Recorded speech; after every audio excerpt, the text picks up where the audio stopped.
రామ్ అంటే రాముడు, రామ్ మా అన్న. నమస్తే అండి అన్న. ఇప్పుడు సంక్రాంతి గేమ్ చేంజర్ మూవీ రాబోతుంది రామ్ చరణ్ గారిది. చాలా మంది కూడా ఆ సినిమా హిట్ కావాలని కోరుకుంటున్నారు. ఎందుకంటే మధ్యలో ట్రిబులర్ తర్వాత చాలా గ్యాప్ తర్వాత ఖచ్చితంగా ఈ సినిమా హిట్ కావాలని మెగా అభిమానులు కోరుకుంటున్నారు. సంబంధం లేదండి. గేమ్ చేంజర్ అంటే ఎవరనుకున్నావు? శంకర్ ఒకే ఒక్కడు. ఎవరనుకున్నావు అసలు? రోబో చేసిన రోబోలో రజనీకాంత్ గడపేసిన నేను. శంకర్ గారి గురించి తక్కువ అంచనా వేయొద్దు, వద్దు. ఆ సినిమాలో నేను యాక్ట్ చేశాను కాబట్టి చెప్తున్నా అండి. ఆ సినిమాలో రామ్ చరణ్ గారు ఒక జెన్యూన్గా యాక్ట్ చేశారు. రామ్ చరణ్ చాలా కష్టపడ్డారండి. ఖైరతాబాద్ మన కాన్స్టిట్యూట్ మన ఉంది కదా, మన అసెంబ్లీ మన పార్టీ ఆఫీసులో చేసినాము, అది చేసినాము. మన శంషాబాదు, సైదాబాదు, మన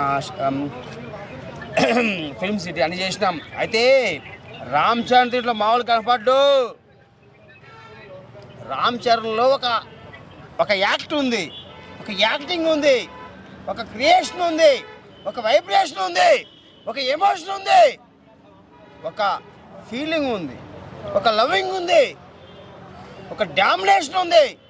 కానీ last but not least game changer అంటే గేమ్ కాదు, గేమింగ్ మొదలైంది. గేమ్ చేంజర్లో రామ్ చరణ్ చూస్తే ఒక్కొక్కడికి దడ పుట్టద్ది. పుష్ప కూడా పక్క వెళ్ళిపోతాడు. పొలిటికల్ సెటరికల్ సినిమా కాబట్టి పొలిటికల్ పార్టీకి సంబంధించి ఏమన్నా కాంట్రవర్సీ ఏమన్నా అయ్యే అవకాశాలు ఉన్నాయి. ఎందుకంటే అవుతాయి, అవే అవకాశం ఉంది. నేను తగ్గించేస్తానండి దాన్ని. రేవంత్ రెడ్డి మాట్లాడి తగ్గించేస్తాను. అయితే ఒకటి చెప్పేదండి, ఇప్పుడు ఇవన్నీ మామూలే అండి. సినిమా ఇండస్ట్రీ అనేది మనం ఆహ్లాదకరంగా అనురాగంగా ఆస్వాదించే ఒక కళాకారణం. పొలిటికల్కి దీనికి సంబంధం లేదు. ఇది కళాకారణం. కళ అంటే ఏంది? కళను పోషించేవాడు కళాకారుడు. కళను తక్కువ అంచనా వేయొద్దు, వద్దు. గేమ్ చేంజర్ సినిమా ఎన్ని కోట్లు కలెక్ట్ చేసే అవకాశం ఉంది? ఇంచుమించు 2000 కోట్లు. పాన్ ఇండియా రేంజ్ లో రిలీజ్ అవుతుంది కదా. నార్త్ వాళ్ళకి కూడా నచ్చే అవకాశం ఉందా? మా దిల్ రాజు అన్న మా అన్నయ్య నాకు కావాలంటే ఒక్క ₹1 ఇస్తారు కావాలంటే. అయితే అది కాదు, పక్క పెట్టుకొని. ఇప్పుడు ఈ సినిమా చెప్పాలంటే అండి, ఈ సినిమాల విషయం ఉందండి. శంకర్ని తక్కువ అంచనా వేయొద్దు. ఒకే ఒక్కటి సినిమా మన ఈ సినిమా ఉంది కదా, ఏం సినిమా అది? రోబో ఉంది, రోబో 2.0 ఉంది.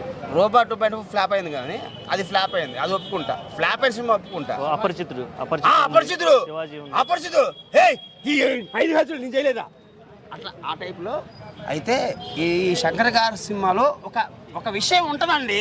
ఇప్పుడు రామ్ చరణ్ గారి యాక్టింగ్లో వేరియేషన్ ఇందులో చూడొచ్చు అంటారా? బాగా 2 క్యారెక్టర్లో చెప్తాండి. రామ్ చరణ్ ఈ సినిమాలో వేరియేషన్స్ కాదు, emotions, vibrations, creations, fans celebrations అంటావు. అయితే ఫ్యాన్స్ మామూలుగా ఉండదు. దబిడే పుష్ప 1000 కోట్లు ఖర్చు చేస్తే ఇది 2000 కోట్లు ఖర్చు చేస్తుంది. రామ్ చరణ్ అంటే మామూలు విషయం కాదు. రామ్ అంటే రాముడు, రామ్ మా అన్న.